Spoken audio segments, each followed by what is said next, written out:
இயேசுவில் எனக்கு பிரியமான சகோதர சகோதரிகளே, இன்று பாஸ்கா என் கிழமைகளில் 2ஆம் ஞாயிற்றுக்கிழமையில் நாம் இருக்கின்றோம். இந்த நாள் உங்களுக்கு இனி நாளாக அமைய வாழ்த்துகிறேன், ஜெபிக்கின்றேன். இன்றைய இறைவார்த்தை சிந்தனைகளுக்கு நாம் கவனமுடன் செவிகொடுப்போம். முதல் வாசகம் திருத்தூதர் பணிகள் நூலிலிருந்து வாசகம். அதிகாரம் 5, இறைவார்த்தைகள் 12-16 முடிய. அந்நாள்களில் மக்களிடையே பல அரும் அடையாளங்களும் அரும் செயல்களையும் திருத்தூதர் வழியாக செய்யப்பட்டன. அனைவரும் சாலமோன் மண்டபத்தில் ஒரு மனத்தவராய் கூடி வந்தனர். மற்றவர் யாவரும் இவர்களோடு சேர்ந்து கொள்ள துணியவில்லை. ஆயினும் மக்கள் இவர்களை பற்றி பெருமையாக பேசினர். ஆண்டவரிடம் நம்பிக்கை கொண்ட திரளான ஆண்களும் பெண்களும் இவர்களோடு சேர்க்கப்பட்டார்கள். பேதுரு நடந்து செல்லும் பொழுது அவர் நிழல் சிலர் மேலாவது படுமாறு மக்கள் உடல் நலமற்றோரை கட்டில்களிலும் படுக்கைகளிலும் கிடத்தி சுமந்து கொண்டு வந்து வீதிகளில் வைத்தார்கள். எருசலேமை சுற்றியிருந்த நகர்களிலிருந்து மக்கள் உடல் நலமற்றோரையும் தீய ஆவிகளால் இன்னலுற்றோரையும் சுமந்து கொண்டு திரளாக கூடி வந்தார்கள். அவர்கள் அனைவரும் நலம் பெற்றனர். ஆண்டவரின் அருள்வாக்கு. இறைவனுக்கு நன்றி. திருப்பாடல் 118. பல்லவி. ஆண்டவருக்கு நன்றி செலுத்துங்கள், ஏனெனில் அவர் நல்லவர், என்றென்றும் உள்ளது அவரது பேரன்பு. என்றென்றும் உள்ளது அவரது பேரன்பு என இஸ்ரேல் மக்கள் சாற்றுவார்களாக. என்றென்றும் உள்ளது அவரது பேரன்பு என ஆரோனின் குடும்பத்தார் சாற்றுவார்களாக. என்றென்றும் உள்ளது அவரது பேரன்பு என ஆண்டவருக்கு அஞ்சுவோர் அனைவரும் சாற்றுவார்களாக. பல்லவி. ஆண்டவருக்கு நன்றி செலுத்துங்கள், ஏனெனில் அவர் நல்லவர், என்றென்றும் உள்ளது அவரது பேரன்பு. கட்டுவோர் புறக்கணித்த கல்லே கட்டடத்திற்கு மூலைக்கல் ஆயிற்று. ஆண்டவரால் இது நிகழ்ந்துள்ளது. நம் கண்களுக்கு இது வியப்பாயிற்று. ஆண்டவர் தோற்றுவித்த வெற்றியின் நாள் இதுவே. இன்று அக்களிப்போம், அகமகிழ்வோம். பல்லவி. ஆண்டவருக்கு நன்றி செலுத்துங்கள், ஏனெனில் அவர் நல்லவர், என்றென்றும் உள்ளது அவரது பேரன்பு. ஆண்டவரே மீட்டருளும், ஆண்டவரே வெற்றி தாரும். ஆண்டவரின் பெயரால் வருபவர் ஆசி பெற்றவர்.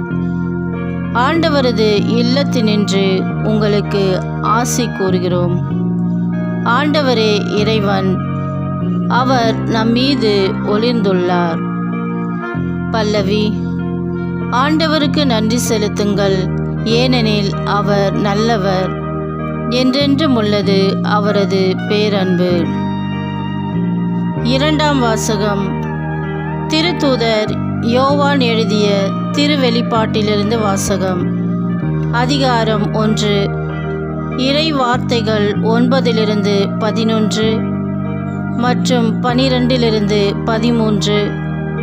17-19 முடிய. உங்கள் சகோதரனும் இயேசுவோடு இணைந்த நிலையில் உங்கள் வேதனையிலும் ஆட்சி உரிமையிலும் மன உறுதியிலும் பங்கு கொள்பவனுமான யோவான் என்னும் நான் கடவுளின் வாக்கை அறிவித்து இயேசுவுக்கு சான்று பகர்ந்ததால் பத்மு தீவுக்கு வர நேர்ந்தது.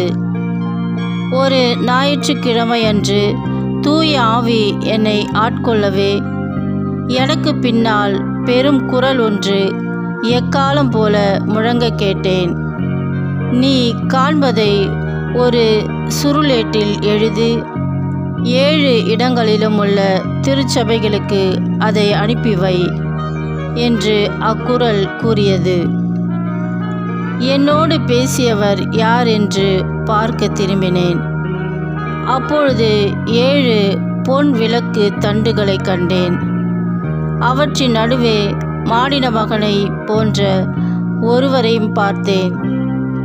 அவர் நீண்ட அங்கியும் மார்பில் பொன் பட்டையும் அணிந்திருந்தார். நான் அவரை கண்டபொழுது செத்தவனைப் போல் அவரது காலில் விழுந்தேன். அவர் தமது வலக்கையை என் மீது வைத்து சொன்னது, அஞ்சாதே, முதலும் முடிவும் நானே, வாழ்பவரும் நானே. இறந்தேன், ஆயினும் இதோ என்றென்றும் வாழ்கின்றேன். சாவின் மீதும் பாதாளத்தின் மீதும் எனக்கு அதிகாரம் உண்டு. எனவே நீ காண்பவற்றை, அதாவது இப்பொழுது நிகழ்கின்றவற்றை, இனி நிகழ இருப்பவற்றையும் எழுதிவை. ஆண்டவரின் அருள்வாக்கு. இறைவனுக்கு நன்றி. அல்லேலூயா, அல்லேலூயா. தோமா, என்னை கண்டதால் நம்பினாய், காணாமலே நம்புவோர் பேறு பெற்றோர் என்கிறார் ஆண்டவர். அல்லேலூயா. ஆண்டவரே, நற்செய்தியை தகுந்த விதத்தில் எடுத்து சொல்ல என் உள்ளத்தையும் உதட்டையும் தூய்மையாக்கும். ஆண்டவர் உங்களோடு இருப்பாராக, உம் ஆன்மாவோடும் இருப்பாராக. தூய யோவான் எழுதிய பரிசுத்த நற்செய்தியிலிருந்து வாசகம். ஆண்டவரே, மாட்சி உமக்கே. யோவான் நற்செய்தி அதிகாரம் 20, இறை வார்த்தைகள் 19 31 முடிய. அன்று வாரத்தின் முதல் நாள். அது மாலை வேளை. யூதர்களுக்கு அஞ்சி சீடர்கள் தாங்கள் இருந்த இடத்தின் கதவுகளை மூடி வைத்திருந்தார்கள். அப்போது இயேசு அங்கு வந்து அவர்கள் நடுவில் நின்று, உங்களுக்கு அமைதி உரித்தாகுக என்று வாழ்த்தினார். இவ்வாறு சொல்லிய பின் அவர் தம் கைகளையும் விலாவையும் அவர்களிடம் காட்டினார். ஆண்டவரை கண்டதால் சீடர்கள் மகிழ்ச்சி கொண்டார்கள். இயேசு மீண்டும் அவர்களை நோக்கி, உங்களுக்கு அமைதி உரித்தாகுக. தந்தை என்னை அனுப்பியது போல நானும் உங்களை அனுப்புகிறேன் என்றார். இதை சொன்ன பின் அவர் அவர்கள் மேல் ஊதி, தூய ஆவியை பெற்றுக்கொள்ளுங்கள். எவருடைய பாவங்களை நீங்கள் மன்னிப்பீர்களோ அவை மன்னிக்கப்படும். எவருடைய பாவங்களை மன்னியாதிருப்பீர்களோ அவை மன்னிக்கப்படா என்றார். 12 ஒருவரான திதிம் என்னும் தோமா இயேசு வந்தபோது அவர்களோடு இல்லை. மற்ற சீடர்கள் அவரிடம், ஆண்டவரை கண்டோம் என்றார்கள். தோமா அவர்களிடம், அவருடைய கைகளில் ஆணிகளால் ஏற்பட்ட தழும்பை பார்த்து அதில் என் விரலை விட்டு அவர் விலாவில் என் கையை இட்டாலன்றி நான் நம்ப மாட்டேன் என்றார். 8 நாள்களுக்கு பின் அவருடைய சீடர்கள் மீண்டும் உள்ளே கூடியிருந்தார்கள். அன்று தோமாவும் அவர்களோடு இருந்தார். கதவுகள் பூட்டப்பட்டிருந்தும் இயேசு உள்ளே வந்து அவர்கள் நடுவில் நின்று, உங்களுக்கு அமைதி உரித்தாகுக என்று வாழ்த்தினார். பின்னர் அவர் தோமாவிடம், இதோ என் கைகள், இங்கே உன் விரலை இடு, உன் கையை நீட்டி என் விலாவில் இடு, ஐயம் தவிர்த்து நம்பிக்கை கொள் என்றார். தோமா அவரை பார்த்து, நீரே என் ஆண்டவர், நீரே என் கடவுள் என்றார். இயேசு அவரிடம், நீ என்னை கண்டதால் நம்பினாய், காணாமலே நம்புவோர் பேறு பெற்றோர் என்றார். வேறு பல அரும் அடையாளங்களையும் இயேசு தம் சீடர்கள் முன்னிலையில் செய்தார். அவையெல்லாம் இந்நூலில் எழுதப்படவில்லை. இயேசு இறைமகனாகிய மெசியா என நீங்கள் நம்புவதற்காகவும் நம்பி அவர் பெயரால் வாழ்வு பெறுவதற்காகவுமே இந்நூலில் உள்ளவை எழுதப்பட்டுள்ளன. ஆண்டவரின் அருள்வாக்கு. கிறிஸ்துவே உமக்கு புகழ். நற்செய்தி வாக்கினால் என்னுடைய பாவங்கள் அகல்வதாக. ஆமென். இயேசுவே இறைமகன் என நம்பி வாழ்வு பெறுவோம். இயேசுவில் எனக்கு பிரியமான சகோதர சகோதரிகளே, சில ஆண்டுகளுக்கு முன்பாக யூகோஸ்லாவியாவில் நீதிபதி ஒருவர் இருந்தார். ஒரு நாள் அவர் தன்னுடைய வீட்டு குளியல் அறையில் குளித்துக் கொண்டிருந்த பொழுது மின்சாரம் தாக்கி மயக்கம் போட்டு கீழே விழுந்தார். உடனே அவருடைய மனைவி அவரை மருத்துவமனைக்கு தூக்கி கொண்டு போனார். மருத்துவமனையிலோ அவரை சோதித்து பார்த்து மருத்துவர்கள் அவர் இறந்து போய்விட்டதாக அறிவித்தார்கள். இதனால் அந்த நீதிபதியின் மனைவி உட்பட அவருடைய குடும்பமே துக்கத்தில் ஆழ்ந்தது. நீதிபதி இறந்த செய்தி சிறிது நேரத்திற்குள் பண்பலைகளிலும் FM இதில் தொலைக்காட்சிகளிலும் வெளிவரத் தொடங்கி எல்லாரையும் கவலைக்குள்ளாக்கியது. இதைத் தொடர்ந்து இறந்து போன அந்த நீதிபதியின் உடலானது மறுநாள் மின் குமிழில் எலக்ட்ரிக் கிராமோடரியும் அதில் வைத்து எரிக்கப்படுவதற்காக பிணவரையில் வைக்கப்பட்டது. நள்ளிரவில் திடீரென்று சுய நினைவுக்கு திரும்பிய அந்த நீதிபதி தான் பெட்டியில் வைக்கப்பட்டு பிணவரையில் காவல் காத்து கொண்டிருந்த காவலரிடம் தான் இறக்கவில்லை, உயிரோடு தான் இருக்கிறேன் என்று எடுத்து சொன்னார். அவரோ தன்னிடம் பேசுவது பேய்தான் என்று நினைத்து கொண்டு அங்கிருந்து அலறி அடித்து ஓடினார். இதற்கு பிறகு அவர் தன்னுடைய மனைவியை தொலைபேசியில் தொடர்பு கொண்டு தான் உயிரோடு இருக்கின்ற செய்தியை அவரிடம் சொன்னார். அவரும் தன்னிடம் பேசுவது பேய்தான் என நினைத்து தொடர்பை துண்டித்தார். இப்படி அவர் அந்த நள்ளிரவில் நகரில் இருந்த தன்னுடைய நண்பர்கள், தெரிந்தவர்கள் எல்லாருடைய வீட்டு கதவை தட்டி தான் இறக்கவில்லை என்பதை அவர்களிடம் எடுத்து சொன்ன போதும் அவர்கள் அவர் சொன்னதை நம்பாமல் பேய் என்று நினைத்து கதவை சாத்திவிட்டு உள்ளே சென்றனர். இதனால் அவர் பக்கத்து நகரில் இருந்த தன்னுடைய நண்பருக்கு தொலைபேசியில் தொடர்பு கொண்டு பேசினார். அவரோ இவர் இறந்து விட்டதாக வந்த செய்தியை கேள்விப்படாதவர். அவரிடம் நீதிபதி நடந்த எல்லாவற்றையும் சொல்ல அந்த நண்பர் நீதிபதியின் மனைவி மற்றும் நண்பர்களை தொடர்பு கொண்டு உண்மையை எடுத்து சொன்ன பின்பு அவர்கள் நீதிபதி இறக்கவில்லை, உயிரோடுதான் இருக்கிறார் என்று நம்பினார்கள். இறையேசுவில் பிரியமான சகோதர சகோதரிகளே, இந்த நிகழ்வு இயேசு உயிர்த்தெழுந்த பின்பு தன்னுடைய சீடர்களுக்கு தோன்றிய பொழுது அவர்கள் ஏதோ ஒரு ஆவியை கண்டது போல் திகிலுற்றதை லூக்கா நற்செய்தியில் 24ஆம் அதிகாரம் 37 39 முடிய பார்க்கிறோம். இது நமக்கு நினைவூட்டுவதாக இருக்கிறது. ஓர் ஆவியை கண்டது போல் திகிலுற்று இருந்தவரிடம் இயேசு நானேதான் என்று சொல்லி அவர்களிடம் இருந்த அவநம்பிக்கையை விலக்கி நம்பிக்கையை ஏற்படுத்துகின்றார்.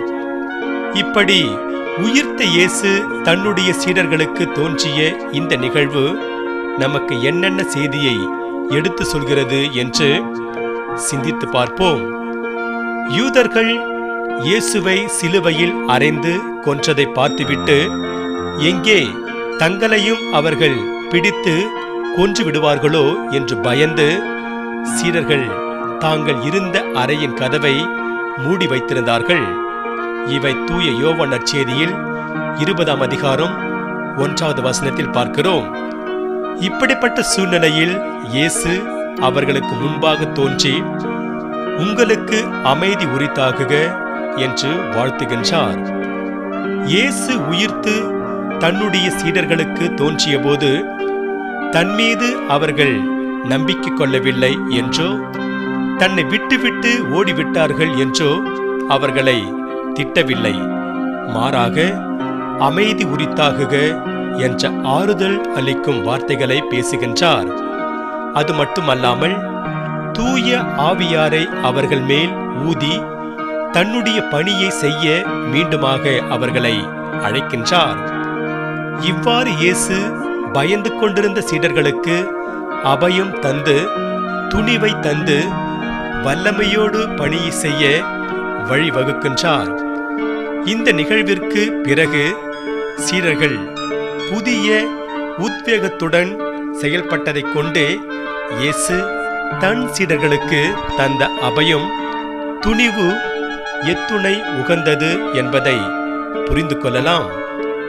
இயேசு உயிர்த்தெழுந்த செய்தியை இயேசுவின் பெண் சீடர்கள் திருத்தூதர்களிடம் சொன்னபோது திருத்தூதர்கள் அவர்கள் சொன்னதை நம்பாமல் ஏதோ பிதற்றுகிறார்கள் என்று இருந்தார்கள். இப்படி நம்பிக்கை இல்லாமல் இருந்த சீடர்கள் மத்தியில்தான் இயேசு தோன்றி அவர் மீது நம்பிக்கை கொள்ள செய்கின்றார். மேலும் தோமா சீடர்கள் சொன்னதை கேட்டும் அவர் மீது நம்பிக்கை கொள்ளாமல் இருந்ததால் இயேசு அவருக்கு தன்னை வெளிப்படுத்தி ஐயம் தவிர்த்து நம்பிக்கை கொள் என்று சொல்ல அவரும் இயேசுவிடம் நம்பிக்கை கொள்கின்றார். இவ்வாறு அவர் நம்பிக்கையோடு இருந்த சீடர்களுடைய உள்ளத்தில் நம்பிக்கையை ஊட்டி அவர்களை புதுப்படைப்பாக மாற்றுகின்றார் இயேசு. இங்கு ஒரு சிறிய தகவல். இயேசு உயிர்த்தெழுந்த செய்தியை மற்ற சீடர்கள் தோமாவிடம் எடுத்து சொன்னபோது அவர் அதை நம்பவில்லை.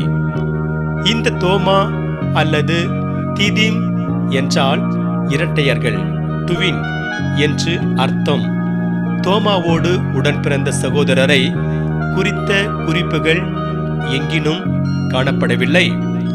இது குறித்து ஒரு சில விவிலிய அறிஞர்கள் சொல்லும் பொழுது, தோமாவோடு உடன் பிறந்த சகோதரர் நீங்களோ நானோ இருக்கலாம் என்றும், தோமா எப்படி அவன் நம்பிக்கையோடு இருந்து இயேசுவின் மீது நம்பிக்கை கொண்டாரோ அதுபோன்று நாம் ஒவ்வொருவரும் இயேசுவிடம் நம்பிக்கை கொண்டு வாழ வேண்டும் என்றும் சொல்வார்கள்.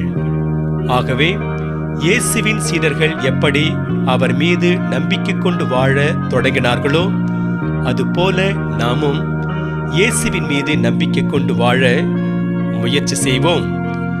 இன்றைய நற்செய்தி வாசகம், இயேசு திருத்தூதர்களுக்கு தோன்றி அவர்களுக்கு நம்பிக்கை ஏற்படுத்தியதோடு நின்றுவிடவில்லை. மாறாக நாமும் நம்பிக்கை கொள்ள வேண்டும் என்பதற்காக இயேசு இறைமகனாகிய மெசியா என நீங்கள் நம்புவதற்கும் நம்பி அவர் பெயரால் வாழ்வு பெறுவதற்காகவுமே இந்நூலில் உள்ளவை எழுதப்பட்டுள்ளன என்ற செய்தியோடு முடிகின்றது. யோவான் நற்செய்தியாளர் தன்னுடைய நற்செய்தி நூலின் வழியாக இயேசுவை இறைமகன் என ஒவ்வொருவரும் நம்பி ஏற்றுக்கொள்ள வேண்டும் என்ற செய்தியை திரும்ப திரும்ப வலியுறுத்தி கூறுகின்றார். ஆகையால் இயேசுவின் வழியில் நடக்கின்ற நாம் அவர் மீது நம்பிக்கை கொண்டால் வாழ்வு, அவர் நம்பிக்கை கொண்டால் தாழ்வு என்ற உண்மையை உணர்ந்து அவர் மீது நம்பிக்கை வைத்து அதை வாழ்வாக்கி அவர் தரும் ஆசியை பெற முயற்சி செய்வோம். இன்று நமக்கு கொடுக்கப்படுகின்ற இறை சிந்தனையாக, இயேசு ஆண்டவர் என வாயார அறிக்கையிட்டு இறந்த அவரை கடவுள் உயிர்த்தெழ செய்தார் என நீங்கள் உள்ளூர நம்பினால் மீட்பு பெறுவீர்கள் என்பார் தூய பவுல் ரோமேயர்க்கு கடிதத்தில் 10ஆம் அதிகாரம் 9வது வசனத்தில். ஆகவே இயேசுவில் பிரியமான சகோதர சகோதரிகளே, நாம் இயேசுவே இறைமகன் ஆண்டவர் என்று நம்பி அவருடைய விழுமியங்களை வாழ்வாக்குவோம். அதன் வழியாக இறையருளை நிறைவாக பெறுவோம். இறைவன் உங்கள் அனைவரையும் நிறைவாக ஆசீர்வதிப்பாராக.